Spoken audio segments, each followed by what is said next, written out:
Hi again. Today I'd like to talk with you about reports because talking is exactly what you need to do most as a project manager.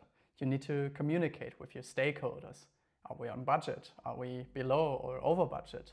You need to communicate with your team. What are the most important or most pressing activities for the next week, for example?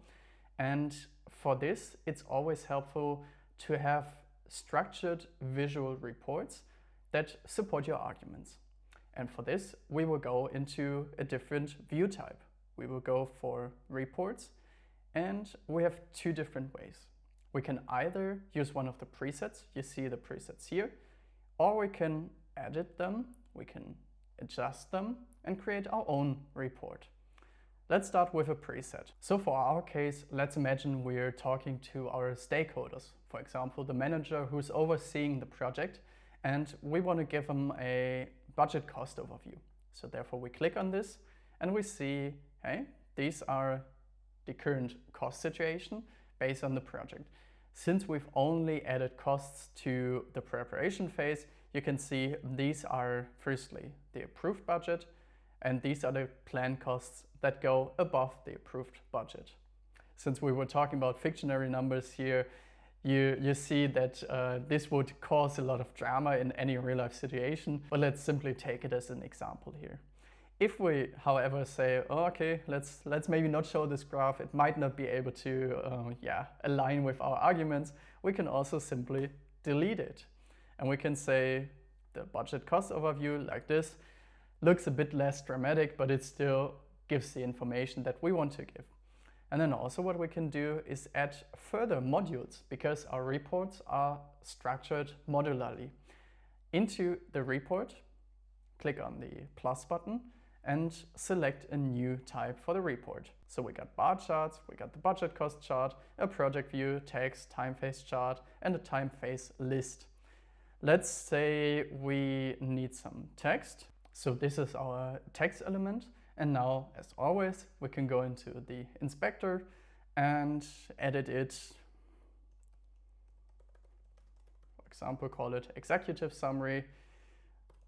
Here are information regarding our current budget plan. So that's pretty much a standard text element. What we could also do, which is quite exciting, is to add a project view into a report. And you can immediately see here's all the information of the project, the full project, currently in the work breakdown structure. Or we can also say, hey, we want to go for a net plan and give it a mind map. We can show the whole mind map over here. Or we could add resources, show who's involved in the project, and a lot more. So basically every view type can be entered into the reports. And then also what we can do is filter the view types in order to show only the information that we want to show. So let's go for the entry, work breakdown, and this time I would like to filter only to show the milestones. Here you have only the milestones done. So what I've done now is to edit one of the preset reports that we've already integrated. But sometimes you really need to create a full new project from scratch without touching the presets. For this, you simply go into Edit, and then you can see it's a similar system to the filters and groupings. Click on plus, and let's call it Custom Report. Activate it. And we can see now the information that we've set up is set in a custom report. If I now delete the information over here, I can switch to a different report, go back to the custom report, and I can see the information is stored in our custom report. Once again, I can add some further information, time phase list, for example, quite a long list, expected work versus planned work. And yeah, have a customized report based on all the information that are truly important to me. What you can also do with the report is to then style it or change some settings too. Just to give one example, I don't like that it's all black and white, so I can give it, for example, different color over here, change the opacity, and you see some parts of the report are now styled differently.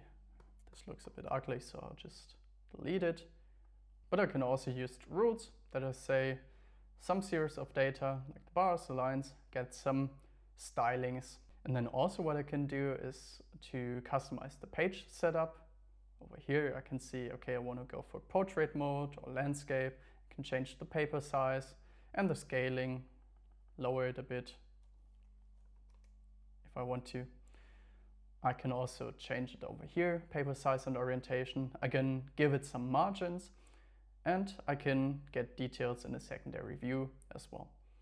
So that should be enough for now. Really just a way to personalize even your reports.